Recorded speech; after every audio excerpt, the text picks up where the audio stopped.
So yesterday we were talking about the various acts, okay, that were passed in India during the British rule. So now we were discussing about the company rule.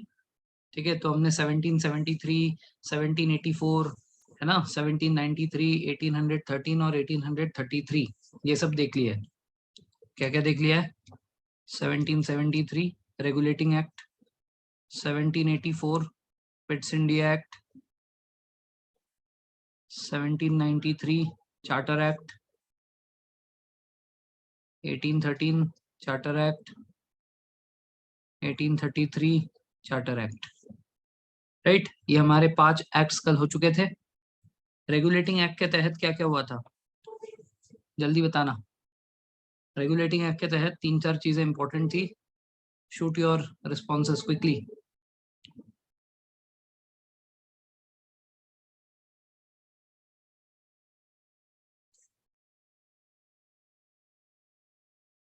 Supreme court of Calcutta 1774 governor general of Bengal बन गया था. Yes, governor general से governor Bengal. Okay, supreme court. Okay, 4 heads मतलब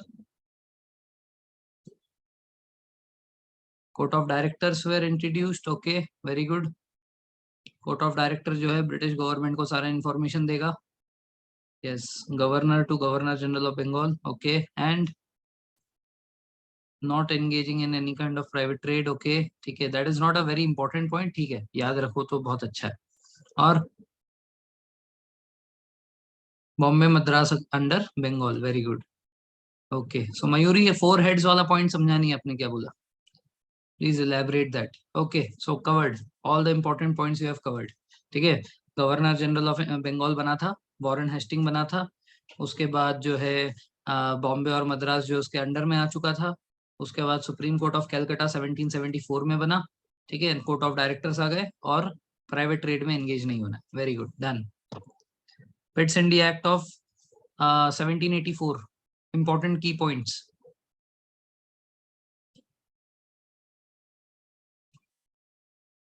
कुछ distinguish किया गया था.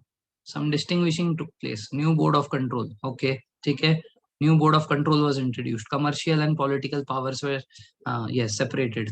तो इसमें जो है कमर्शियल कौन देखेगा और मिलिट्री एंड पॉलिटिकल कौन देखेगा? Yes, court of director will see the commercial and board of control will see the political. Very good. Okay okay okay. और क्या इंपॉर्टेंट था इसमें? 2 चीजों के लिए वो इम्पोर्टेंट है. एक तो उसको अलग किया था. यस, तो first time it mention the British possessions in India. So जो भी फैक्ट्रीज थे, जो भी सारी चीजें थे, इनको जो है ब्रिटिश पोजीशन इन इंडिया बोला गया था. Very good, you have covered all the points. British owns land नहीं, British does not own land, it has possessions in India. It will not own the land. उसके ऊपर जो बन रखा है वो उनका है. ठीक है ना. जैसे कि अगर आप किसी घर में रह रहे हो ना फिलहाल, तो उस घर के नीचे की जो जमीन है, ठीक है, वो गवर्नमेंट को बिलोंग करता है. अब उसके ऊपर उन्होंने आपको घर बनाने दिया है, इसीलिए आप उनको जो है प्रॉपर्टी टैक्स भरते हो. ठीक है ना. तो घर आपका है, लेकिन नीचे की जो जमीन है वो गवर्नमेंट की है. ठीक है ना, बिकॉज ऑफ विच वी पे द प्रॉपर्टी टैक्स. ठीक है ना. तो आप बोले सर अगर हम लोग खरीद ले तो, अगर आप खरीद लेते हो तो भी एक तरीके से वो क्या है कि गवर्नमेंट बोलता है कि ये हमने आपको जो है, हमारा पार्ट था, हमने आपको दिया है. ठीक है, यू कैन यूज दिस. ठीक है, उसके लिए आप उसको पैसे दे रहे हो और उसको जो है हर साल आप गवर्नमेंट को एक टैक्स भी भरते हो, प्रॉपर्टी टैक्स. ठीक है, so land always belongs to the government. ऐसा ही याद रखो. 1793 was not very important for us. ठीक है ना, बिकॉज इसमें जो है वो कॉर्नवालिस के हिसाब से कुछ चेंजेस किए थे. ठीक है ना, जैसे उसको जो है ओवरराइडिंग पावर्स दे दिया था अपने एग्जीक्यूटिव काउंसिल में से. ठीक है ना, तो एग्जीक्यूटिव काउंसिल अगर कुछ भी बोलेगा तो इसके ऊपर ओवरराइड करेगा इसका पावर. तो ऐसा कुछ दिया था. तो नॉट वेरी इंपॉर्टेंट फॉर अस. इसमें ऐसा कुछ एग्जाम में आने वाला पॉइंट नहीं है. 1813 वेरी वेरी इंपॉर्टेंट. 1813 में क्या हुआ? Trade monopoly was abolished and it was kept in only few places. Where? Okay, China में और टी के ऊपर. यस, ट्रेड मोनोपोली हटा दिया था उनका और चाइना में रखा था. ठीक है, और टी में रखा था. Okay okay, right. Sovereignty of crown over the company. Yes, इसका मतलब जो भी प्रॉपर्टीज है इन सब के ऊपर वो रहेगा. 1 lakh on education of the natives. Yes 1 lakh जो है स्पेंड करेंगे हम लोग एजुकेशन ऑफ नेटिव्स पे। फिर क्रिश्चियन मिशनरीज को इंडिया में अलाउ कर दिया गया था। ओके, सो वेस्टर्न एजुकेशन, हाँ western education and 1 lakh spending, Christian missionaries, then trade monopoly हटा दिया except for China and tea, ठीक है ना। और इनकम टैक्स, लोकल गवर्नमेंट को कहा कि you can also tax the people now. इससे पहले तक कंपनी को टैक्स करेंगे, बट अभी क्या है कि पीपल को भी टैक्स किया जाएगा whatever they earn, and if they are not paying that tax then they can be punished. ठीक है ना, ये हो गया आपका 1813। Very good, so it seems that you remember everything. Okay, 1833,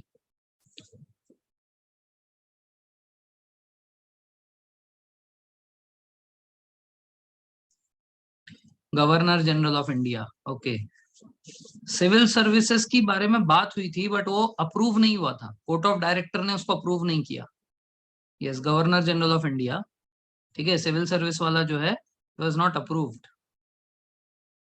yes, so after the governor general of India took place, ठीक है, after this happened, तो गवर्नमेंट ऑफ इंडिया बना था एक। सो गवर्नमेंट ऑफ इंडिया जो है वो कहाँ पे है अभी? बंगाल में। सो बंगाल जो है, बंगाल अब सारा का सारा मेन पावर अपने हाथ में रखता है। ठीक है, सो बॉम्बे और मद्रास जो है इसकी सबॉर्डिनेट बन जाएंगे। तो इनसे जो है लेजिस्लेटिव पावर छीन लिए थे। They did not have any kind of legislative power. That means they cannot make any kind of law henceforth. So जो उन्होंने पहले बना रखे थे उनको क्या बोलेंगे? जो लॉस पहले से बन रखे थे, what were they called? Regulations. Very good. और इसके बाद जो बनेंगे, what are they called? Acts. Yes, very good. Great. और कुछ इंपॉर्टेंट प्रॉपर्टीज को कुछ कहा गया था?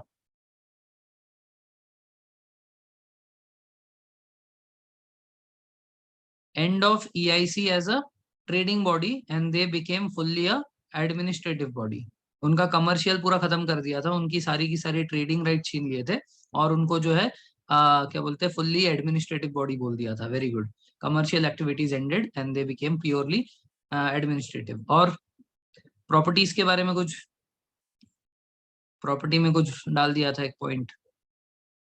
Henceforth the properties of British possessions in India will be named as His Majesty, His heirs and His successors. Right? His Majesty, His heir and His successor. इसी में था। Yes. Okay. Done. So ये हो गया हमारा 1833। आज से हमें पढ़ना है 1855, 1853 सॉरी, 33 हो गया। Yes, this was the last of the series of charter act. क्यों? क्योंकि इसके बाद अगर आप यहाँ से 20 साल कंसिडर करोगे तो 1873 हो जाएगा। 73 तक तो टाइम ही नहीं दिया इनको। 1857 में जो है सिपाही इम्यूनिटी नहीं हो गई, इसीलिए ये जो है कंपनी रूल का आखिरी एक्ट है। इसके बाद जो आएगा वो क्राउन रूल में आएगा। ठीक है ना, इसको ध्यान से देखना। So this was the last of the series of the Charter Act passed by the British Parliament between 1793 to 1853.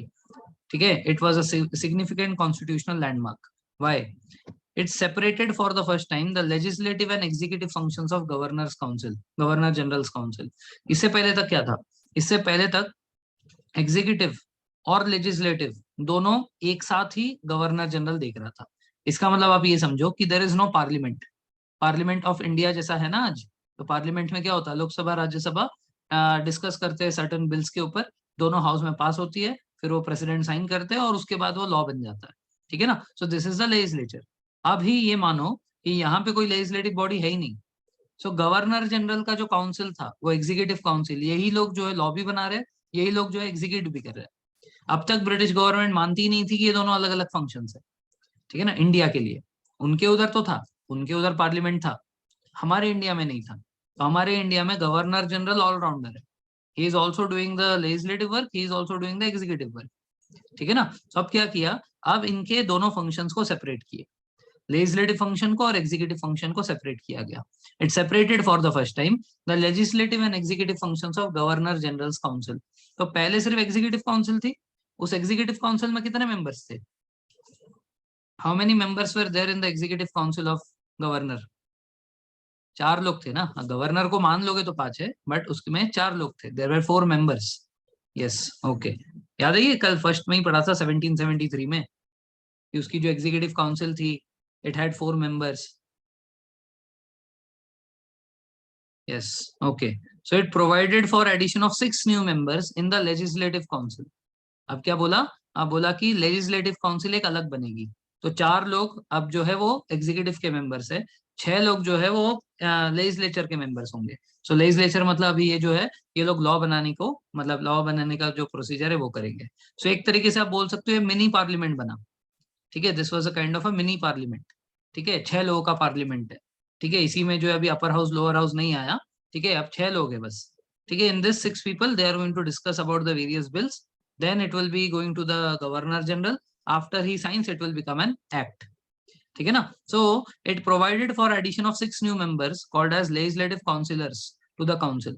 In other words, it established a separate Governor General's Legislative Council, which came to be known as Indian Legislative Council or Central Legislative Council. This legislative wing of the council functioned as mini parliament, adopting the same procedure as a British Parliament. तो British parliament का जो procedure है कि it will be passed in the parliament first, then it will go to the president for signing. So instead of president यहाँ पे governor general के पास जाएगा, governor general उस पर साइन करेगा, उसके साइनिंग के बाद it will become an act. ठीक है ना? तो वही सेम प्रोसीजर है. Does legislation for the first time was treated as a special function of government. पहले स्पेशल फंक्शन नहीं था.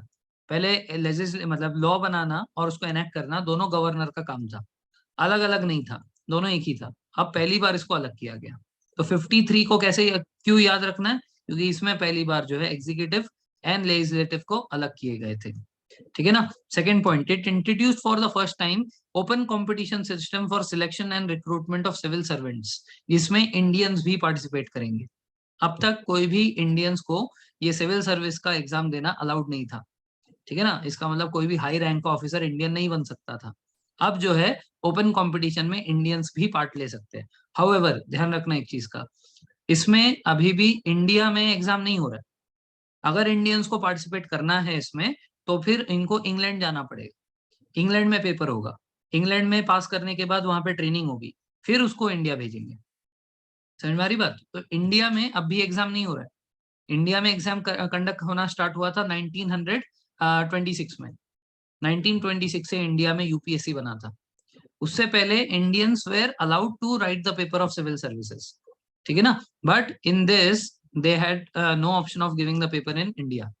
ठीक है, they had to go to England for writing the exam. ठीक है ना? It introduced an open competition system of selection and recruitment of civil servants. ठीक है, it covenanted the civil services was thus thrown open for the Indians also. Accordingly, the Macaulay Committee, the Committee on Indian Civil Service, was appointed in 1854. तो एक Macaulay committee बैठी.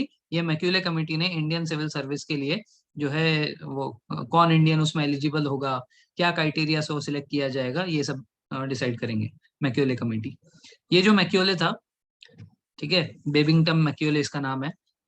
ठीक है, ये जो Macaulay था, इसने 1835 में एक इंग्लिश एजुकेशन एक्ट भी पास करवाया था. ठीक है ना? 1835 में लॉर्ड विलियम बेंटिक हमारे गवर्नर जनरल ऑफ इंडिया थे. 33 में ही बन गए थे ना इनफैक्ट. तो 33 में बन गए थे, तो 2 साल बाद ये इंग्लिश एजुकेशन एक्ट पास हुआ था. तो ये जो मैक्यूले है, ये मैक्यूले का मानना था कि हमें जो है इंडियंस को नीचा दिखाना है. अगर हम लोग इंडियंस को नीचा दिखा पाए, उनको हम लोग ये अगर प्रूफ करवा पाए कि तुम जो पढ़ रहे हो वो सब फालतू है, ठीक है ना, तुम 100 साल पीछे हो हमसे, हम जो अंग्रेज है, ठीक है, हमारा जो एजुकेशन सिस्टम है ये सही है, तुम्हारा जो एजुकेशन सिस्टम है it is temple of darkness. तो इंडिया में जितने भी यूनिवर्सिटीज वगैरह जो भी पहले से थे, नालंदा, तक्षशिला, ये सारे, इनको वो लोग कहते थे they are not universities, they are temple of darkness. वहां पे जो है कोई भी स्टूडेंट ब्राइट नहीं बनेगा, वो एकदम अंधेरे में चले जाएगा. ठीक है ना? ऐसा इसने क्यों कहा? ऐसा इसलिए इसने कहा क्योंकि वो दिखाना चाहते थे कि इंडियंस ऐसा मान ले कि उनका जो एजुकेशन सिस्टम है, उनके जो चीजें हैं फॉरेन के, वो सब अच्छे हैं, और इंडिया के जो सिस्टम है ये सब खराब है. तब जो है वो उनके गुलाम बन पाएंगे. Otherwise before this act which was passed, he had taken a tour of India. ठीक है, फिर उसने अपने ब्रिटिश पार्लियामेंट में क्या बोला था दिखाता हूँ. He had said something in the parliament. ठीक है, और आज हम लोग वही खुशी से मान रहे हैं. ठीक है, बिकॉज आज भी हम लोग कोई बाहर जाता है तो हम लोग कितने खुश होते हैं, अरे बाहर गया। हाँ तो देखो क्या बोलता है ये, I have travelled across the length and breath of India and I have not seen one person who is a beggar, who is a thief. Such wealth I have seen in this country, such high moral values, people of such caliber that I do not think we would ever be able to conquer this country unless we break the very backbone of the nation, which is her spiritual and cultural heritage. And therefore, I propose that we replace our old and ancient education system. ठीक है ना, हर culture, for if the Indians think that all that is foreign, वो जो चीज सारी जो foreign से आई है, and English is good and greater than their own, उनके चीजों से हमारी चीज खराब है, मतलब ऐसे इंडियंस को फील हुआ, then they will lose their self esteem, their native culture, and they will become what we want them to, a truly dominated nation. अगर ऐसा हुआ कि उन लोगों ने अपना सेल्फ एस्टीम लूज कर दिया, अपना कल्चर लूज कर दिया, फिर हम जो उनको बोलेंगे वो सब मान लेंगे, क्योंकि उनको ये भरोसा हो जाएगा कि जो ब्रिटेन बोल रहा है वो अच्छा है, क्योंकि उनका सिस्टम हमसे बढ़िया है। हरी बात समझ में? तो ये उसने 2 फरवरी 1885 में 1835 में अपने पार्लियामेंट में बोला था, जिसके तहत इंग्लिश एजुकेशन कमेटी इंडिया में बनी थी। ठीक है ना, ये है वो इंसान। समझ में आई बात?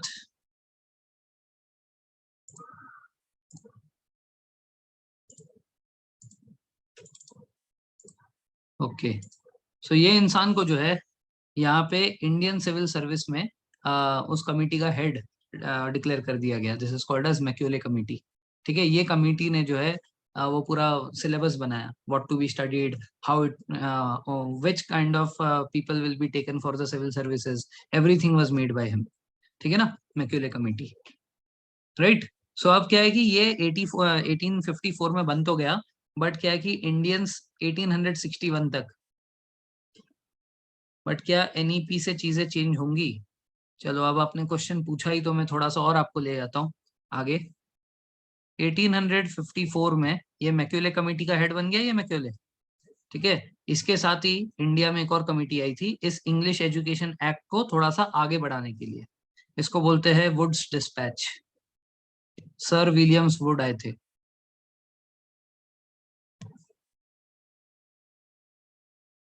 इसको बोलते हैं वुड्स डिस्पैच।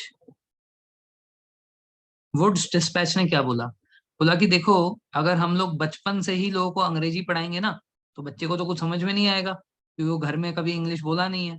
तो अगर हम लोग फर्स्ट सेकंड स्टैंडर्ड से ही या एकदम लोअर क्लास से ही इनको जो है इंग्लिश पढ़ाने लग गए, तो हो सकता है कि लोग पढ़ेंगे ही नहीं। और अगर बच्चे ने पढ़ाई नहीं, तो फिर हमारा पर्पस कैसे पूरा होगा? इसीलिए क्या है कि वुड्स डिस्पैच में इसने 3 लेवल पे एजुकेशन बनाया। इसने बोला जो प्राइमरी लेवल होगा, ठीक है, प्राइमरी एजुकेशन जो होगा वो वर्नाकुलर लैंग्वेज में होगा, मतलब हमारे खुद के भाषा में, जैसे मराठी, बंगाली, मलयालम ऐसे। ठीक है, जो सेकेंडरी होगा उसमें जो है वर्नाकुलर लैंग्वेज प्लस इंग्लिश होगा। और जो हायर एजुकेशन होगा, हायर एजुकेशन मतलब जो टेक्निकल एजुकेशन हो गया, ग्रेजुएशन टाइप का, that will be purely in English. तो इस तरीके से क्या है कि हम लोग उसको एजुकेशन में ले आ पाएंगे। स्टार्टिंग में वो अपने खुद के भाषा में पढ़ेगा, फिर इंग्लिश प्लस वर्नाकुलर लैंग्वेज में पढ़ेगा, और फिर फाइनली हम लोग टोटली अपने एजुकेशन सिस्टम को इंग्लिश बना देंगे। सो अगर आपने मोदी जी का न्यू एजुकेशन पॉलिसी सुना है, उसमें भी कुछ ऐसे ही हो रहा है। Have you seen? उसमें जो है करीब 4th या 5th स्टैंडर्ड तक बच्चा जो है अपने वर्नाकुलर लैंग्वेज में पढ़ाई करेगा।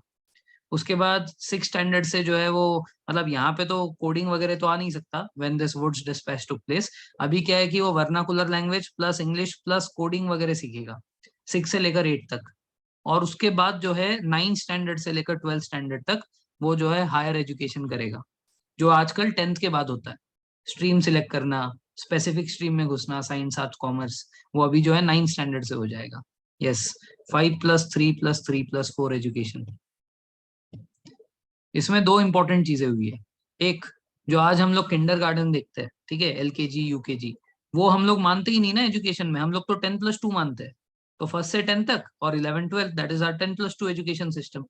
ठीक है ना, बट अगर आप इसको देखोगे 5+3+3+4, ये आपका किंडरगार्टन भी ले रहा है। ठीक है, तो nursery plus LKG plus UKG plus first and second, ये हो गया आपका 5। ठीक है ना, उसके बाद थर्ड फोर्थ फिफ्थ ये हो गया आपका 3, 6 7 8 ये हो गया आपका 3, और 9 से 12 तक हो गया आपका 4. So this is the new education policy which was launched in 2020. More or less it is going according to Wood's dispatch only. ठीक है, जो 1854 में आया था. ठीक है, so will it have an impact? Yes, if we can eliminate what they taught us and we put something that our own culture is, then it will be impactful. Because हमारा actual में ancient culture बहुत बहुत ज्यादा strong था, बहुत ज्यादा अच्छा था इनसे. ठीक है ना, ये तो इन गवारों ने हमें जो है भरोसा दिलाया कि तुम्हारा जो एजुकेशन सिस्टम बहुत पुराना है. ठीक है ना, हमें चीजें कितने पुराने टाइम से पता है. ठीक है, एनीवेज ज्ञान नहीं देना मेरे को, मॉरल लेक्चर नहीं देना, आगे बढ़ते हैं.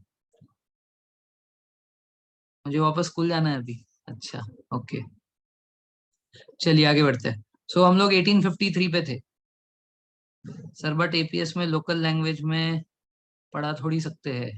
सो ये अभी उन्होंने क्या किया है, this they have thrown for the local government to decide कि आप कैसा करना चाहते हो करो. अगर आपको बचपन से ही इंग्लिश में पढ़ाओ, अब हम क्या करें. ठीक है ना, तो ये जो है लोकल एडमिनिस्ट्रेशन में दे दिया है. तो एपीएस केवी ये लोग भी अपना अपना खुद डिसाइड करने वाले व्हाट टू डू. एनीवेज चलो आ जाओ इस पे.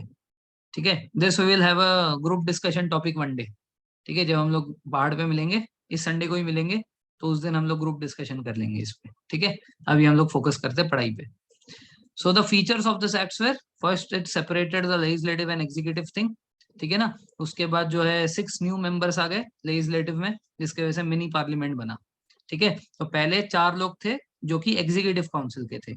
अब 6 नए लोग आए जो कि लेजिस्लेटिव काउंसिल के. तो 2 अलग अलग काउंसिल है, एक में 4 लोग है एग्जीक्यूटिव, एक में 6 लोग है लेजिस्लेटिव. ये जो 6 लोग है इससे बना मिनी पार्लियामेंट. ठीक है ना, ये जो 6 लोग थे इसमें से 4 जो है ये इंडियंस होंगे. ठीक है ना, या तो ये ऐसे जगह से होंगे जहां पे इंडियंस का प्रेसिडेंसी होगा, जैसे बॉम्बे, मद्रास, कैलकाटा मतलब वही बंगाल, और आगरा. आगरा क्योंकि वहां पे मुगल एम्परर रहता था. तो ये 4 जगह से जो है ये 6 में से 4 ऐसे मेंबर्स लिए जाएंगे जो कि इंडियंस को रिप्रेजेंट करेगा. या तो वो इंडियंस होंगे या तो इंडियंस के रिप्रेजेंटेटिव होंगे इन 4 जगह से, बॉम्बे, मद्रास, बंगाल और ये आगरा, क्योंकि वहां पे मुगल एम्परर है. तो ऐसे याद रखना. So out of the 6 members 4 were to come as a Indian representative. ठीक है, फ्रॉम दिस 4 प्लेसेस. ठीक है, बॉम्बे, बंगाल, मद्रास, आगरा. क्लियर है, ये हो गया first point. Second, open competition for civil services was thrown open for Indians. ठीक है, जिसमें मैक्यूले जो है उसका हेड बना. ठीक है, however as I was telling you 1861 तक कोई भी इंडियन को चांस नहीं मिला. 1861 में Satyendranath Tagore got selected for civil services. He joined the batch of 1862. ठीक है, 2 साल की ट्रेनिंग हुई and he became the first civil servant of India who passed out in 1864. तो who became the first civil servant of India? Satyendranath Tagore. ठीक है ना, कौन से साल में निकले वो? 1864 में. तो 1861 तक तो कोई सिलेक्ट ही नहीं हो रहा था. 61 में वो सिलेक्ट हुए, 62 का बैच ज्वाइन किया, 64 में वो पास हुए. ठीक है, so Satyendranath Tagore became the first civil servant of India. Clear यहां तक? ये हो गया सेकंड पॉइंट. उसके बाद it introduced an open competition system for selection and recruitment. अच्छा हो गया ये तो. Third point, it extended the companies rule and allowed it to retain the British possessions of Indian territory in the name of the in the trust of the British crown. मतलब क्या, एक तरीके से क्या है कि ये रेंट हो गया, मतलब मजाक हो रहा है इधर कंपनी के साथ. अब उन लोगों ने कंस्ट्रक्शन किया है. ठीक है ना, वो जो उन्होंने कंस्ट्रक्शन किया है फैक्ट्री का, फोर्ट्स का, ये तो उनका बिलोंग होना चाहिए because they have constructed this. But ऐसा हुआ नहीं. ये पहले जो है, पहले बोला गया ब्रिटिश पोजीशन, उसके बाद बोला गया कि क्वीन के ऊपर पूरा का पूरा जिम्मेदारी है इनका. ठीक है, क्वीन इज हैविंग द क्या बोलते हैं sovereignty over the territories of company. उसके बाद तो ये किंग के नाम पे हो गया है ना, his majesty, his heir and successor. अब क्या बोला कि ये है तो किंग का, बट क्या है कंपनी इसको यूज कर सकती है. ठीक है ना, company can use it in the name of और in the trust of British crown. So it is kind of rent. मेरा घर है, ठीक है ना, मैं किसी को रेंट पे दे रहा हूं, तो मैंने एग्रीमेंट साइन किया कि ये घर मेरा ही रहेगा. At no point you can claim even though I am allowing you to stay there. So basically मैंने घर बनाया और वो किसी ने इलीगली छीन लिया और मेरे को ही रेंट पे दे रहा है, ऐसा केस हो गया इधर। ठीक है, it extended the companies rule and allowed it to retain positions in Indian territory. ठीक है, in the on the trust of British crown. तो ब्रिटिश क्राउन का रहेगा, वो अग्रीमेंट साइन करवाएंगे कि आप जो है इसको यूज कर रहे हो, ये आपका नहीं है। ठीक है, you are just here for rent. But it did not specify any particular period until which the companies rule was extended. हर 20 साल में ही एक्सटेंड करते थे, है ना, 93, 1813, 1833, 1853, हर बार 20 ईयर स्पेसिफाई होता था। इस बार स्पेसिफाई नहीं किया कि कंपनी अपने रूल को कितने समय तक एक्सटेंड कर पाएगी। It was not specified this time, which was a clear indication कि ब्रिटिश जो है, ब्रिटिश पार्लियामेंट जो है, इनका रूल यहाँ पे खत्म करके खुद ही आने की तैयारी कर रही थी। बस इनको छोटा सा मौका चाहिए था और वो मौका इनको मिल गया 1857 में। ठीक है ना, तो एक तरीके से हम कह सकते हैं कि कंपनी को हटाने का जो काम है वो ब्रिटिश क्राउन ऑलरेडी पीछे से कर ही रही है। ठीक है ना, वो भी इनसे खुश नहीं है और इंडियंस ने तो 1857 में इनको पूरे तरह से मौका ही दे दिया। ठीक है ना, so it was a clear indication that the companies rule could be terminated at any point of time whenever the parliament like. ठीक है, so they are here by the pleasure of the parliament. जैसे होता है ना अपना governor rules by the pleasure of president, prime minister rules by the pleasure of president, ये वैसे ही है। ठीक है ना, they can be terminated at any time whenever the parliament like. ठीक है, it introduce for the first time local representation in Indian legislative council. अभी इंडियन लेजिस्लेटिव काउंसिल में 6 लोग आए थे। Out of the 6 new legislative members of governors council, 4 members were appointed by local local government. Local government से आएंगे, मद्रास से, बॉम्बे से, बंगाल से और आगरा से। समझ में आ रही बात? अभी अभी बताया था जो मैंने। सो दे आर लोकल रिप्रेजेंटेटिव्स, इधर दे विल बी इंडियंस और दे विल बी इंडिया के रिप्रेजेंटेटिव्स आउट ऑफ दो 6। और 2 लोग जो है वो ब्रिटिश के होंगे। क्लियर है यहां तक? Okay, so what are the points? What are the points? Will just go through again. First, governor general council में जो है अभी डिवीजन ऑफ पावर हुआ, एग्जीक्यूटिव और legislative. Was this representation tact also to show that the crown cares for the country? You can say so. ठीक है, कि हम लोग जो इंडियंस की परवाह कर रहे हैं, we are giving local representation. ठीक है, हाउएवर इसमें जो लोग आते थे ना, या तो वो ब्रिटिशर्स ही होते थे, वो ये कहते थे कि हम आपके रिप्रेजेंटेटिव बन के जा रहे हैं, अंग्रेजी तो आती नहीं है तुमको, तो वहां पे अंग्रेजी बोलना होगा, तो हम जाते हैं तुम्हें रिप्रेजेंट करेंगे, ऐसा। या तो जो पढ़े लिखे लोग थे, जैसे जमींदार टाइप के जो लोग थे, जो एक्चुअल में ब्रिटिश की चाटते थे पूरे टाइम, वैसे ही लोग जाते थे। तो नाम के लिए जो है वो इंडियन लोकल रिप्रेजेंटेशन ये सब दे रहे हैं, बट इधर they were the British who said कि they are representing our Indians, or they were Indians who were favoring this British people। ठीक है ना, तो नाम में पढ़ने के लिए अच्छा लग रहा है, अच्छा इंडियंस को भी भाव दिया उन्होंने, पढ़ने के लिए अच्छा है, बट ऐसा कुछ था नहीं। Anyways, so it separated for the first time legislative and executive. Legislative members कितने हैं? 6। एग्जीक्यूटिव मेंबर्स कितने हैं? 4। एग्जीक्यूटिव में जो है नहीं, लेजिस्लेटिव में जो है 6 में से 4 लोकल रिप्रेजेंटेटिव्स होंगे। कहाँ कहाँ के? बॉम्बे के, मद्रास के, बंगाल के और आगरा के। ठीक है, सेकंड पॉइंट क्या था? ओपन कंपटीशन सिस्टम जो है स्टार्ट कर दिया था। ठीक है, फॉर सिविल सर्विसेज। ये किसके अंडर में था? मैक्यूले कमेटी के अंडर में। कब बैठी है? 1854 में। क्लियर? उसके बाद जो है ब्रिटिश क्राउन ने बोला कि तुम्हारा रूल हम एक्सटेंड कर रहे हैं, कंपनी का रूल एक्सटेंड होगा। कितने समय के लिए पता नहीं। ठीक है, it was not mentioned. And until they are ruling India, they can use those territories which they had only created, but in the name of British crown. British crown के नाम से जो है आपको उधर रहना है।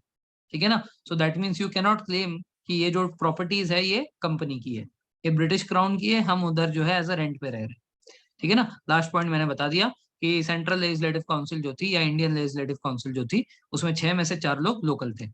ठीक है ना, मद्रास, बॉम्बे, बंगाल एंड आगरा। तो ये 3 जो नाम है ये तो प्रेसिडेंसीज है, मद्रास, बॉम्बे, बंगाल। आगरा मुगल एम्परर रहता था, उससे याद रखो आगरा इसीलिए आया है। क्लियर है यहाँ तक? Okay, so after this 1857 happened. So 1857 sipahi mutiny.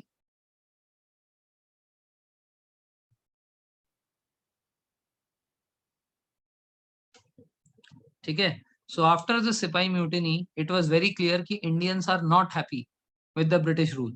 Why? There are many reasons. सिपाही म्यूटिनी जो है इसका इमीडिएट कॉज तो मिलिट्री रीजंस है. मिलिट्री रीजंस इसलिए क्योंकि उन लोगों ने एक कार्टिलेज लाया था, ठीक है, जिसको जो है first civil servant Satyendra Nath Tagore.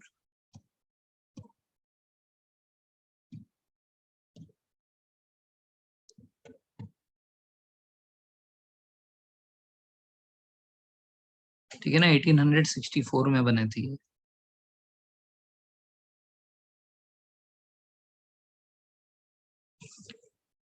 ठीक है. Okay, so I was talking about 1857 का सिपाही म्यूटिनी.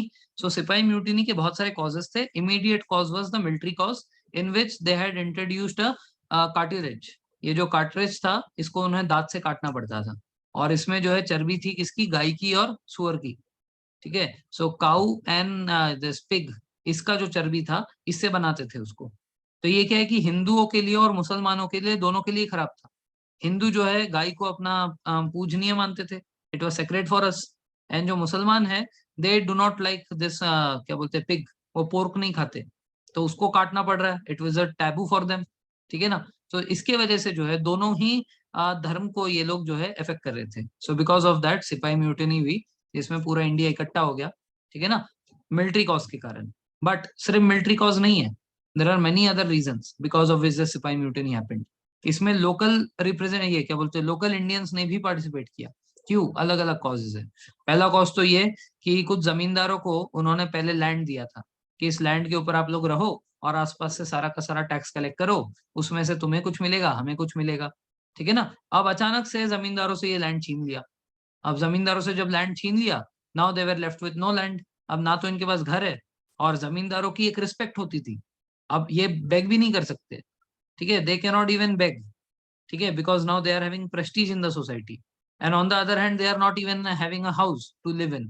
सो ना तो ये भीख मांगने लायक बचे, और ना तो ये अभी जमींदार बचे. तो ये सारे जमींदारों ने रिवॉल्ट किया, पहला. दूसरा, लैंड रेवेन्यू सिस्टम जो था, लैंड रेवेन्यू सिस्टम जो है बहुत ज्यादा खराब था इंडिया में. आम आदमी को बहुत ज्यादा टैक्सेस भरने पड़ते थे. ठीक है ना, लगान मूवी तो देखी होगी आपने. बारिश हो ना हो, आपको जो है इतना इतना लगान भरना है. ठीक है ना, 3 जना लगान वसूलेंगे. So because of that Indians were not happy. ठीक है ना. तो ये टैक्सेशन सिस्टम खराब था. जमींदारों से लैंड छीन लिया गया था अब्रप्टली, इसलिए ये खराब था.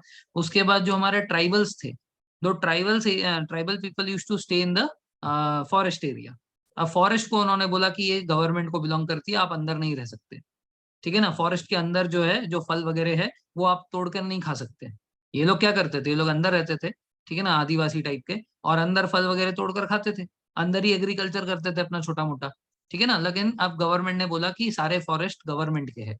ठीक है ना, आप इसके अंदर नहीं रह सकते, पहला. दूसरा, अंदर से आप कोई भी रिसोर्स को तोड़ नहीं सकते, वो गवर्नमेंट का है. So they were made to work without any salary in the government area. जैसे रोड कंस्ट्रक्शन होता था, वहां पे काम करवाते थे. तो दहाड़ी मजदूर टाइप के.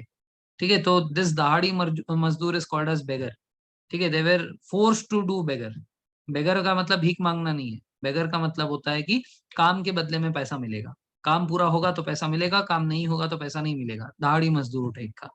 ठीक है ना. तो इसके वजह से ट्राइबल्स भी उनसे दुखी थे. So all this added up, and when the sipahi started the mutiny, even the common people joined. तो इससे क्या पता चला, इससे पता चला कि nothing is good in India, people are not happy. ठीक है ना. तो अभी क्राउन ने इंटरफेयर किया. एज इट इज उनको करना ही था, क्योंकि वो अपने को दिख ही रहा है कि उन लोगों ने जब 1853 में उन्हें एक्सटेंशन दिया तो ईयर नहीं मेंशन किया कि कितने साल के लिए. सो एज इट इज उनको आना था, उनको मौका मिल गया. ठीक है ना. अब क्राउन ने आके क्या किया, वो किया जो आपके घर में अगर बड़ा भाई छोटे भाई को मारता है तो छोटा भाई रोता है. ठीक है ना. तो पेरेंट आके क्या करते हैं, अच्छा बड़े ने मारा, कोई बात नहीं, उसको मार देते हैं. तो बड़े को ऐसे पीछे लिटाते हैं, और उसके हाथ पे एक हाथ रख के ताली बजाते हैं जोर से. ठीक है ना, जिससे कि छोटा वो सोचता है हाँ मारा मारा, और हंसता है थोड़ा सा. ठीक है ना, वो खुश हो जाता है कि बड़े को डांट पड़ी.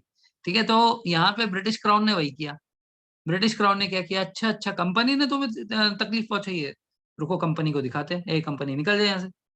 ठीक है ना, trust issues. Yes, so what happened is, so British crown came and they remove the company. ठीक है, इंडियंस को बोला कि आप टेंशन मत लो. ठीक है, इन लोगों ने तुम्हें ये एग्जाम्पल मुझे याद हो गया है। अच्छा, कोई बात नहीं। ठीक है, तो इसका तो आपके ऊपर लाइव डेमोन्स्ट्रेशन होता होगा ना, you are the elder one. Anyways, so हाँ, ठीक है। So I was talking about the crown rule. तो क्राउन आया, मतलब क्वीन आई, उसने कहा कि तुम्हें जो है इन लोगों ने तकलीफ पहुंचाई है, कोई बात नहीं, हम जो है हम तुम्हारे सारे तकलीफों को दूर करते हैं। ठीक है ना। सो वो कौन सा ऐड है, 5 प्रॉब्लम 1 सोल्यूशन वाला, वो हो गया। ठीक है, so many problems you are having, don't worry, we are coming. ठीक है। So now the crown enacted this government of India act 1858, which they called act for good governance in India. ये उसको क्या बोलते हैं, 1858 के एक्ट को government of India act, act of good government in India. ठीक है, एक्ट ऑफ गुड गवर्नेंस, इससे हम लोग जो है लोगों का दिल जीत लेंगे, ऐसा उन्होंने इसमें प्रोविजंस रखा। समझ में आ रहा है क्या कह रहा हूं अब तक? Okay, great. Now what happened after this? So far in 1773, governor of Bengal became governor general of Bengal, right? उसके बाद 1833 governor general of Bengal became governor general of India.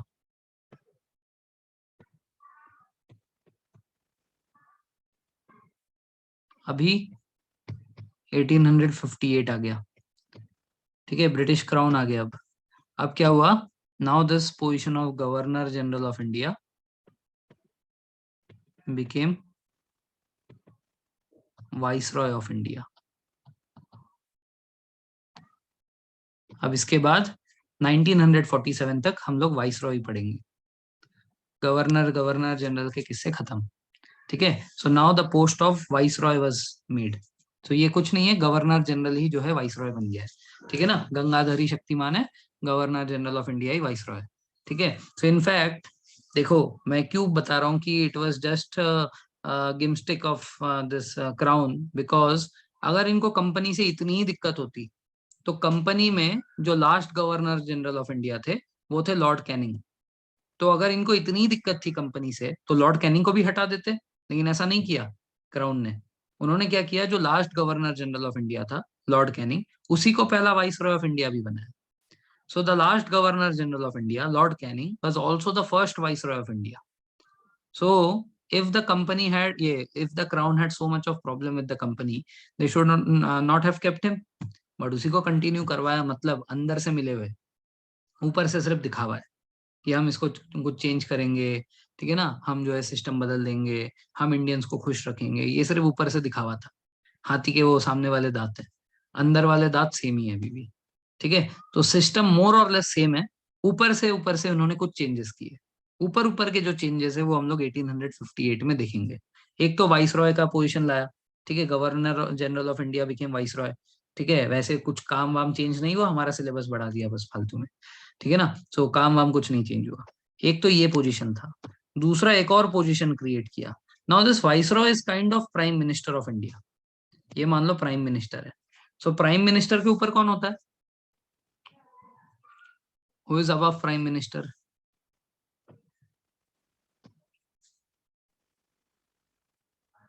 तो जब इंडियंस को पता चला कि वही वाइसरॉय है, तो उन्होंने रिवोल्ट नहीं किया, नहीं कुछ नहीं किया।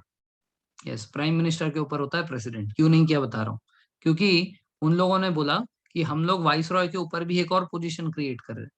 ठीक है, वाइसरॉय के ऊपर एक और पोजीशन क्रिएट कर रहे हैं, that is secretariat of state of India. ठीक है, secretariat of state of India. ये जो इंसान है, ठीक है, ये जो इंसान है, ये ब्रिटिश पार्लियामेंट में कैबिनेट मिनिस्टर होगा एक। ठीक है, ब्रिटिश पार्लियामेंट का एक कैबिनेट मिनिस्टर होगा, जो कि secretariat of state of India बनेगा।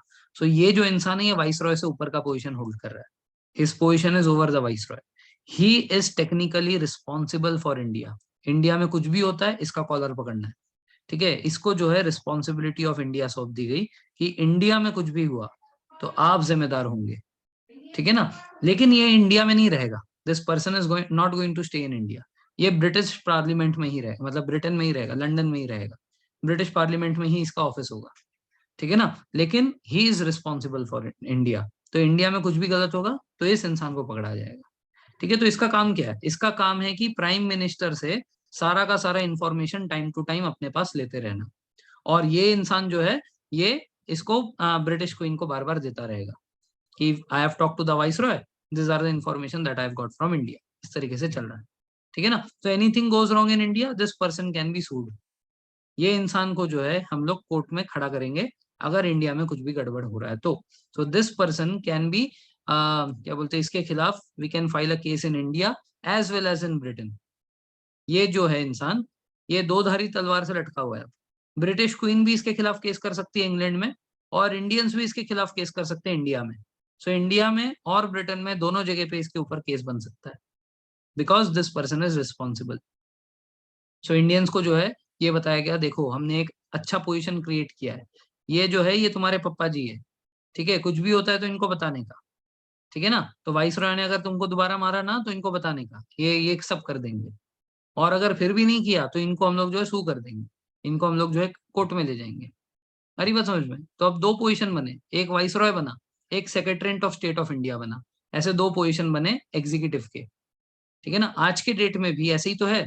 आज के डेट में भी if we see the executive, then executive, the nominal head is the president, नाम के लिए head, and the de facto head is the prime minister. Same ऐसे ही है ये भी। तो he is the nominal head. ठीक है, ये नॉमिनल हेड है। एंड वाइस रॉय जो कि प्राइम मिनिस्टर की तरह है, ये डी फैक्टो हेड है। डी फैक्टो का मतलब रियल हेड, फैक्ट मतलब ट्रू। ठीक है। सो डी फैक्टो हेड मतलब ही is the true head, and he is the nominal head, नाम के लिए हेड। समझ में आ रहा है? तो ये जो है 1858 द्वारा ये किया गया था। ठीक है। Okay. Now the secretariat of state of India जो है, ये क्या अकेले थोड़ी काम करेगा? He also requires a council. ठीक है ना। राजा तब तक राजा नहीं बनता जब उसके अंडर में कुछ लोग नहीं हो जाते, वरना तो अकेला काय का राजा। तो इसको जो है कमिटी दी गई 15 लोगों की, 15 members were there in this committee. This is called as Indian council. ये जो इंडियन काउंसिल है, ये secretariat of state of India के अंडर में काम करेगा। ठीक है ना। ये उसको एड एंड एडवाइस करेंगे, just like we have article number 74। Article 74 क्या करता है? आर्टिकल 74 क्या कहता है? Council of ministers to aid and advise the president of India, है ना ऐसा?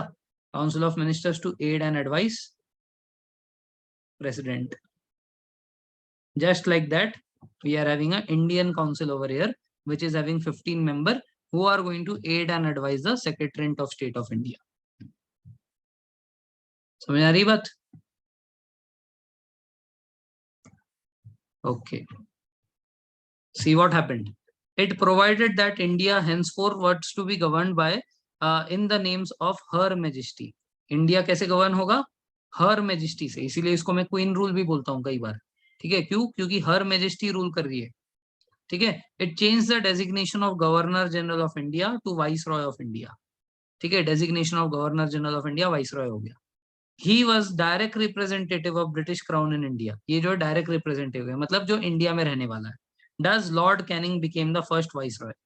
ठीक है, जो कि गवर्नर जनरल में लास्ट थे, वही यहाँ पे जो है Lord Canning first vice Roy भी बन गए। ठीक है, तो ये हो गया first point.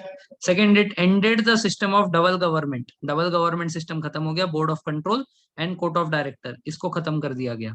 Dual government system was abolished. ठीक है ना। Dual government system was totally abolished, board of control and court of director ended. ठीक है। It created a new office. New office बना किसका? Secretariat of state of India का। अभी जो मैंने बताया, secretary of state, secretariat of state एक ही बात है। And vested complete authority and control over Indian administration. इसके हाथ में सारा का सारा इंडियन अथॉरिटी दे दिया। तो secretary of state of India was a member of British cabinet. British cabinet मतलब, अब थोड़ा सा समझाऊंगा इसके बारे में। ठीक है, ब्रिटिश कैबिनेट का मेंबर था, who was responsible ultimately to the British parliament. ये ब्रिटिश पार्लियामेंट को रिस्पॉन्सिबल होगा किसके लिए? एनीथिंग रिलेटेड टू इंडिया के लिए इस इंसान को पकड़ा जाएगा। ठीक है। It established a 15 member council of India. ठीक है, 15 member council of India to assist the secretariat of state of India. ठीक है, ये थर्ड पॉइंट है। इट क्रिएटेड, अच्छा नहीं, फोर्थ पॉइंट है, it establish 15 member council of India to assist the secretariat of state of India. The council was a advisory body. Advisory body का मतलब कि ये लोग एडवाइस देंगे, ठीक है ना, किसको? Secretariat of state of India को। मानना नहीं मानना वो सेक्रेटरीट ऑफ स्टेट के हाथ में, ठीक है ना, मानेगा या नहीं मानेगा वो उसके हाथ में, ये advisory body. Just like we have article 143, ठीक है। 143 क्या है? Advisory jurisdiction of supreme court. Supreme court जो है प्रेसिडेंट को जो है राय देगा। अब प्रेसिडेंट उस राय को मानता है कि नहीं मानता है, प्रेसिडेंट के हाथ में। सो जस्ट लाइक दैट यहाँ पे 15 मेंबर काउंसिल बना जो कि एडवाइजरी बॉडी थी, ठीक है ना। तो secretariat of state of India was made the chairman of this council. ये जो 15 मेंबर की काउंसिल है ये उसका चेयरमैन है। It consisted the Secretary of State of India as a body corporate capable of being sued in India as well as in England। इसको जो है हम लोग सू कर सकते हैं इंडिया में भी और इंग्लैंड में भी, दोनों जगह पे इसको सू किया जा सकता है, ठीक है ना। ये एक बॉडी कॉर्पोरेट है who can be sued in India as well as in England. Clear ये 5 पॉइंट्स?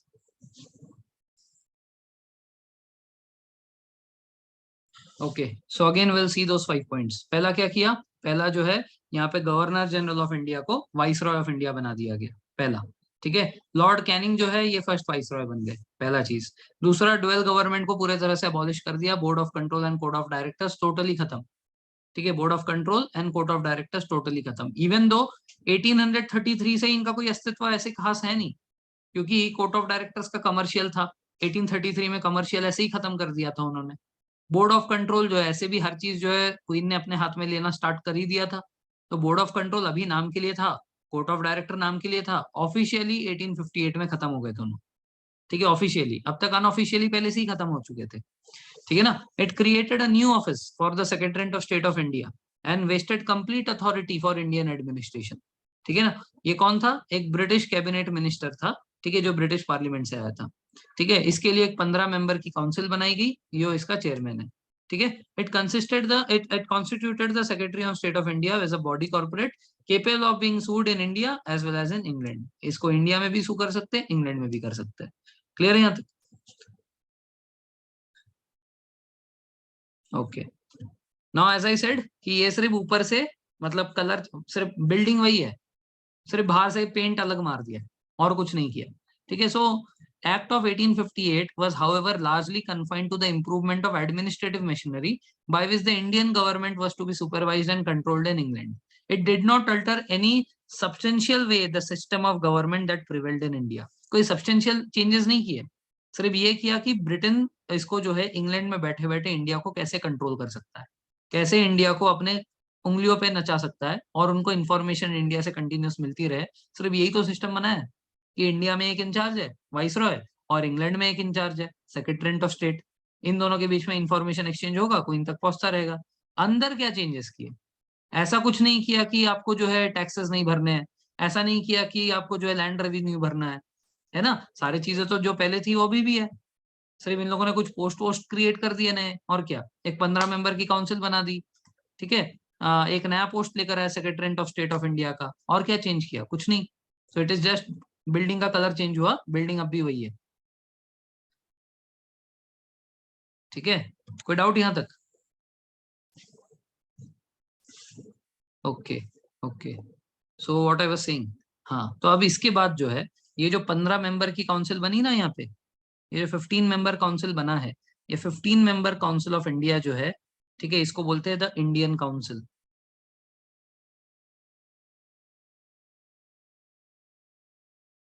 ठीक है। This is called as the Indian council. अब देखो इंडिया में कोई भी लॉ जब बनता है, वो लॉ कब बनेगा? जब लोकसभा में पास होगा, राज्यसभा में पास होगा और फाइनली जो है उसके ऊपर प्रेसिडेंट साइन करेगा। सिमिलरली अब ये जो रोल है ये secretariat of state of India का है, because he is kind of the president now, ठीक है ना। तो इसका मतलब whatever will be passed has to be signed by this person. और ये इंसान क्या करने वाला है? अपने काउंसिल में डिस्कस करने वाला है ये 15 लोगों से।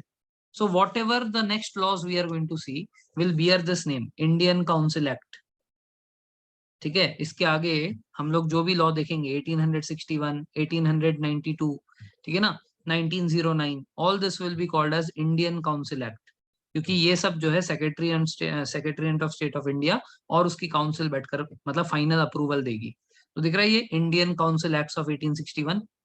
ऐसे ही 61, 92 और 1909 ऐसे 3 एक्ट्स आएंगे इंडियन काउंसिल के।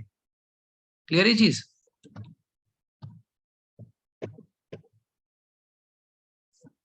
यस। सो ये देखो अभी 3 लॉ है, 1861, 1892 और 1909। ठीक है, उसके बाद गवर्नमेंट ऑफ इंडिया आएगा। अब 5 एक्ट्स बचे अपने जो हमें पढ़ने हैं। एक 61 बचा है, एक 92 बचा है, एक 1909 बचा है। ठीक है ना, ये 5 एक्ट्स पढ़ेंगे तो हमारा ये चैप्टर हो जाएगा। ठीक है, सो अभी हम लोग इंडियन काउंसिल एक्ट ऑफ 1861 पढ़ते हैं। ठीक है, so after the great revolt of 1857 the British government felt the necessity of seeking cooperation of the Indians. Now what happened? आप देखो 73 में क्या था कि बंगाल, मद्रास और ये बॉम्बे, ये 3 अलग अलग प्रेसिडेंसीज थी और इनका खुद का अपना अपना सेल्फ रूल था। दे वर इंडिपेंडेंट ऑफ ईच अदर। इसका मतलब डिसेंट्रलाइज था। धीरे धीरे क्या देखा, 1773 में गवर्नर जनरल ऑफ इंडिया बना और ये दोनों उसके अंडर में आ गए, है ना। उसके बाद जो है 1813, 1833 इन सब में हमने ये देखा कि इन सब से सारे पावर छीन लिए बॉम्बे और मद्रास से, और सारा का सारा पावर जो है बंगाल के हाथ में दे दिया। सो इज इट सेंट्रलाइजेशन और decentralization?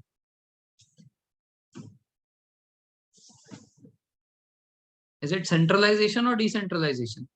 Centralization, yes. So everything is going in one hand, है ना। सब कुछ जो है बंगाल में जा रहा है, इसका मतलब सेंट्रलाइज सिस्टम बन रहा है। बॉम्बे में जो होगा, ये मद्रास में जो होगा वो सब बंगाल से कंट्रोल होगा। So if we see the British rule, so from 1773 they started the process of centralization which reached its peak in 1833 when governor general of India came into existence. तब सारा का सारा पावर उसके हाथ में आ गया और बाकी सबका सारा पावर छीन लिया गया। ठीक है ना। So that mean centralisation process started in 1773 and it reached its climax और it reached its peak in 1833। But now from 1861 we are going to see decentralisation.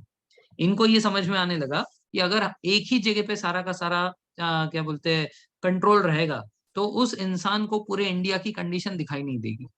सो हो सकता है कि बंगाल में अगर सेंट्रलाइज प्रोसेस चले तो मद्रास में, उसके बाद अपने बॉम्बे में, यहाँ पे लोग अगर दुखी रहेंगे तो ये बंगाल में समझ में नहीं आएगा।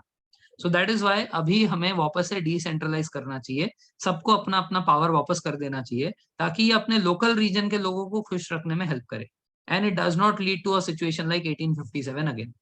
सो दिस वाज द मोटिव 1861 से, इसलिए we will see decentralization which will reach its peak in 1937। ठीक है, वैसे तो 1935, 1937 में वो लागू हुआ था, 1935। So here we are going to see decentralization of power. So queen ने आके एक काम पहले किया, क्या कि इस चीज को समझा कि अगर इंडियंस के प्रॉब्लम को हमें उसका सोल्यूशन देना है तो उसको हमें डिसेंट्रलाइज वे में देना पड़ेगा। लोकल रीजन के प्रॉब्लम लोकल रूलर को ज्यादा समझ में आएगा सेंट्रलाइज सिस्टम से अच्छा। So let us decentralize again. समझ में आ रहा है? तो 1773 to 1833 centralization took place, 1861 to 1935 decentralization took place. Clear है चीज?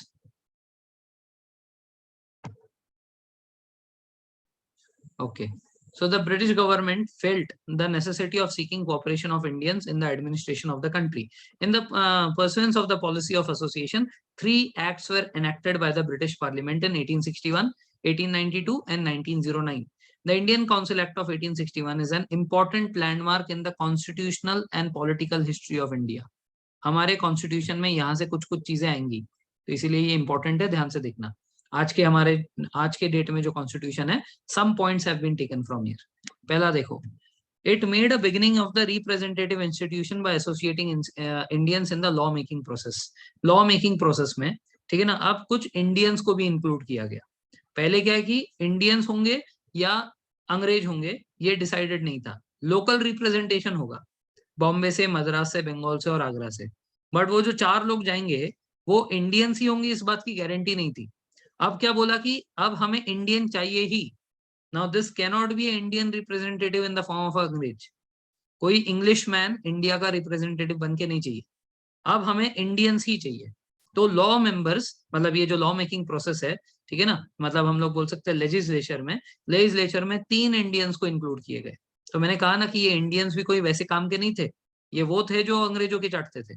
कौन है ये? राजा ऑफ बनारस। जो राजा है इसके हाथ में बहुत सारा पावर है, तो अंग्रेज के साथ बहुत अच्छा रिलेशन है इसका। महाराजा ऑफ पटियाला, ठीक है। सो महाराजा ऑफ पटियाला भी वही रॉयल खानदान का हो गया। एंड सर दिनकर राव, तो इसको तो देखो सर का टाइटल भी दे दिया है, that means he got knighthood. ठीक है, सर ऐसे ऐसे नहीं लगाते, ठीक है ना। सर लगाने से मतलब कोई टीचर बन जाता है तो सर बोलते हो अलग बात है, ठीक है, बट किसी के नाम के सामने जब सर लगाते हैं ना, that means that person has got knighthood, ठीक है ना। नाइटहुड मिलने के बाद सर लगाते हैं। तो sir Dinkar Rao, that means obvious सी बात है, इसको नाइटहुड दिया है मतलब अंग्रेजों का ही बंदा ही है। अब ये दिनकर राव कौन है? पुणे के ही है ये, ठीक है। बाजीराव रोड करके एक है, ठीक है ना। सरस बाग नाम का एक गार्डन है, सुना होगा आपने। सरस बाग के पास बाजीराव रोड है। वो जो बाजीराव रोड है वहां पे दिनकर म्यूजियम है, वो यही है दिनकर राव का म्यूजियम। ये उनका घर हुआ करता था, ठीक है ना। दिनकर राव का जो है ये घर हुआ करता था, ठीक है। और दिनकर राव के घर से पहले वो मस्तानी महल था, वो बाजीराव रोड है। तो बाजीराव की वाइफ कौन? Mastani. So Mastani used to stay over there. तो आज अगर दिनकर म्यूजियम में जाओगे, so there you will find a Mastani Mahal, ठीक है। यस। सो ये तीन लोगों को जो है ये लॉ काउंसिल में इंक्लूड किया गया, ठीक है ना, लॉ मेकिंग प्रोसेस में इंक्लूड किया गया। So it made beginning of representative institutions by associating Indians with the law making process. It does provided the viceroy should nominate some Indians as non official members. What do you mean by non official? देखो यहाँ पे official और non official दो है। तो official का मतलब अंग्रेज जिनके पास वोटिंग राइट्स है। अब देखो पार्लियामेंट में क्या होता है, पार्लियामेंट में लोकसभा या राज्यसभा में कोई बिल के ऊपर चर्चा होती है, हर कोई अपने अपने व्यूज दे सकता है, ठीक है ना। हर कोई अपने अपने व्यूज देने के बाद क्या होता है? वोटिंग होती है। हर कोई वोट करता है, वोट करने के बाद मेजोरिटी विंस होता है। तो यहाँ पे ऑफिशियल और नॉन ऑफिशियल का क्या कंसेप्ट है? ऑफिशियल का मतलब अंग्रेज जो कि डिस्कस भी करेंगे और वोट भी करेंगे, फाइनल डिसीजन मतलब वोटिंग का इनके हाथ में। नॉन ऑफिशियल मेंबर्स इंडियन को तीन लिए गए। ये जो नॉन ऑफिशियल मेंबर है they will participate in discussion, they can put forward their views, अच्छा है बुरा है, क्यों अच्छा है क्यों बुरा है, they can put forward their views. However they did not have the right to vote. Discussion खत्म करने के बाद जब वोटिंग की बारी आएगी तो नॉन ऑफिशियल लोग वोटिंग नहीं करेंगे। तो इनको लेने का पर्पस क्या था? समझो पर्पस, ब्रिटिश क्राउन के दिमाग से सोचो।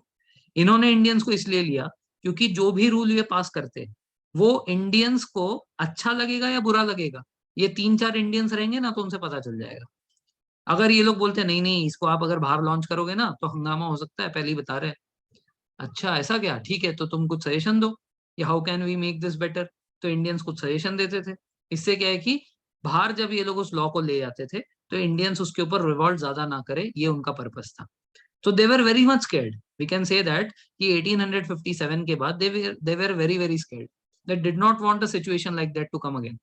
So because of that, they invited certain Indians over here so that while they discuss certain law, Indians का रिएक्शन उधर ही दिख जाए इनको कि इंडियंस इसको कैसे लेंगे, ठीक है ना। तो क्या है कि अभी अंदर बैठे तो कोई झगड़ा नहीं करेगा, सो अंदर बैठे डिस्कशन में पता चल जाएगा कि how the Indians are going to take this law. If they felt कि नहीं इससे बहुत ज्यादा विद्रोह हो सकता है तो उसको हटा देते थे। अगर उनको लगा कि नहीं उसमें कुछ चेंजेस करके हम लोग फिर भी ले जा सकते हैं तो ले जाते थे। तो that is the purpose that they felt कि इंडियंस को लेना चाहिए। ऐसा कुछ बहुत ज्यादा कोई उनकी ममता नहीं जाग उठी थी इंडियंस की तरफ कि इंडियंस को भी शामिल करते हैं। ऐसा है कि उनकी फटी पड़ी थी, ठीक है ना। तो they did not want 1857 to come again. Clear है ये चीज? ओके। सेकेंड पॉइंट में ऑलरेडी बता चुका हूँ। It initiated the process of decentralization by restoring the legislative power of Bombay and Madras. Bombay और मद्रास को उनके लेजिस्लेटिव पावर वापस कर दिए कि आप अपने लोकल एरिया के लिए अपना लॉ बना सकते हो। Does it reverse the centralising tendency that started from the Regulating Act of 1773 and reached its climax under the Charter Act of 1833. ठीक है, this policy of legislative devolution resulted in the grant of almost complete internal autonomy of provinces in 1937। मतलब क्या कि अभी ये decentralisation start हुआ 1861 से और ये क्लाइमैक्स पे कब पहुंचा? 1935 में। यहाँ पे 37 क्यों लिखा है? इनके जो भी एक्ट्स आते थे ना, 1861 आ रहा है, ये 2 साल बाद लागू होता था, 1863 तक लागू होगा। वैसे ही 1935 में गवर्नमेंट ऑफ इंडिया आया बट लागू हुआ 37 में, इसीलिए यहाँ पे लिखा है 37 में इंटरनल ऑटोनॉमी मिल गई, प्रोविंसेस बन गए। अभी तक ज्यादा प्रोविंसेस नहीं है, बंगाल है, मद्रास है और ये बॉम्बे है, बंगाल, मद्रास, बॉम्बे, 3 ये क्या बोलते हैं प्रोविंसेस आर देयर। धीरे धीरे जब हम लोग 1937 पे पहुंचेंगे ना, so there will be 11 provinces. Now what do you mean by provinces? States. आज के डेट में जैसे हमारा गुजरात है, महाराष्ट्र है, मध्य प्रदेश है, वैसे ही उस टाइम पे ऐसे 11 प्रोविंसेस थे। ठीक है ना? कब? 1937 में। 1861 में कितने हैं? 3 ही है। तो अब ये 3 से 5 होगा, 5 से 8 होगा, 8 से 9 होगा, उसके बाद ये धीरे धीरे 11 होगा। ठीक है ना? सो धीरे धीरे धीरे धीरे क्या हो रहा है कि डिसेंट्रलाइजेशन ऑफ पावर हो रहा है। ठीक है ना? So it provided for the establishment of 2 new legislative councils. 2 नए लेजिस्लेटिव काउंसिल बनने वाले हैं अब। ठीक है? एक जो है नॉर्थ वेस्टर्न प्रोविंस में, एक है पंजाब में। ये 2 नए बनेंगे। इसके साथ बंगाल में भी एक बनाया गया। अब इसका एग्जाम्पल दे रहा हूँ। ऑलरेडी बंगाल में था ही ना, बंगाल में था, मद्रास में था और बॉम्बे में था। तो फिर से बंगाल में कैसे बन रहा है? सो आज के डेट में अपना सेंट्रल गवर्नमेंट जो है कहाँ पे है? Central government is in Delhi. But वहां पे एक लोकल गवर्नमेंट भी है ना, जिसके अरविंद केजरीवाल हेड है। Yes, so this is something like that. तो सेंटर जो है अभी भी बंगाल है। ठीक है? सेंटर इज बंगाल, बट वहां पे भी एक लोकल बॉडी बना दी, लोकल स्टेट की तरह भी बना दिया, जो कि प्रोविंस ऑफ बंगाल बोलेंगे। फिर नॉर्थ वेस्टर्न प्रोविंसेस बना। नॉर्थ वेस्टर्न प्रोविंसेस आज के डेट का Pakistan. Pakistan is north western province. So ये लाहौर, मुल्तान, ये सारे पेशावर, ये सारे इस्लामाबाद, ये सब जो है नॉर्थ वेस्टर्न प्रोविंसेस के पार्ट है। और एक पंजाब। सो आप 5 स्टेट्स बन गए, Bengal, Madras, Bombay, north western province and Punjab. ठीक है ना? तो अभी 5 स्टेट्स बन गए। जो 5 स्टेट्स है उनके पास अपनी खुद की लेजिस्लेटिव असेंबली है। ठीक है? वहां पे वो अपने अपने खुद के लॉज बना सकते हैं। तो इंडिया में अब 5 स्टेट्स है। ठीक है ना? सो ये इस एक्ट के थ्रू बोला तो था कि बना देंगे, बट ये तुरंत नहीं बना। ठीक है? बंगाल बना अगले ही साल 1862 में। ठीक है? नॉर्थ वेस्टर्न प्रोविंस बना 1886 में। और पंजाब बना 1897 में। ठीक है ना? इस एक्ट के थ्रू बनाना था, बट बनाने में टाइम लगा। So this are the years in which this provinces came into existence. Clear है यहां तक? Okay. Then, very important point, the fourth one, portfolio system was introduced. Bengal पहले से था, मैं क्या कह रहा हूँ? तो इट इज द मतलब बेसिकली आज के डेट में सेंट्रल गवर्नमेंट किधर है? दिल्ली में। बट दिल्ली में एक लोकल गवर्नमेंट भी है ना, तो central government and local government दोनों दिल्ली में। उसी तरह Bengal was the central point.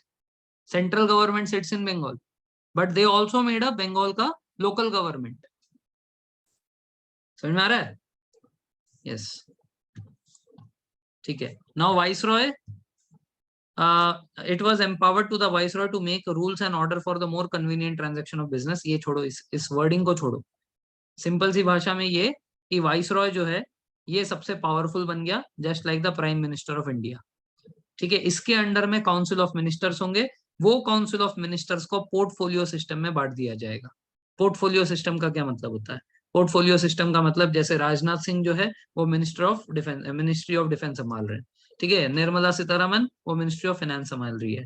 ठीक है? Jaishankar ministry of external affair संभाल रहे हैं। तो इसको बोलते हैं portfolio. Different different ministries was created.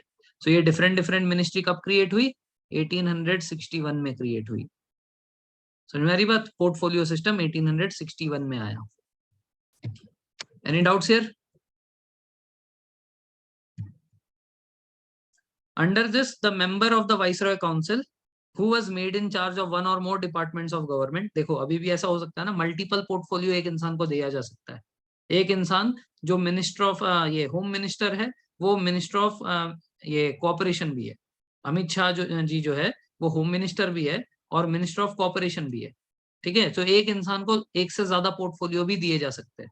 और जब किसी इंसान को एक से ज्यादा पोर्टफोलियो दिए, सो फाइनल अथॉरिटी उसके हाथ में है। जैसे अगर कोई भी डिफेंस डील साइन होगी तो Rajnath Singh has complete authority to sign that. तो यहाँ पे वही बोला, under this a member of the viceroy council was given who was made in charge of one और more departments of government was authorised to issue final order on behalf of council of matter of that department. वो particular department का final authority बन जाएगा, उसको sign करने का option दे देंगे। ठीक है ना? उसके बाद हमारे इंडिया में जब भी कोई इमरजेंसी सिचुएशन आती है और लोकसभा राज्यसभा सेशन में नहीं बैठे होते, ठीक है, और कोई इमरजेंसी लागू करना होता है, इमरजेंसी कुछ कानून बनाना होता है, तो ये कौन कर सकता है? Who can do so? President. और इसको क्या बोलते हैं? What power is it? Ordinance. तो ये जो ऑर्डिनेंस मेकिंग पावर है, फिफ्थ पॉइंट में देखो, the viceroy was to issue ordinances without the concurrence of legislative council. Legislative council is like the parliament now.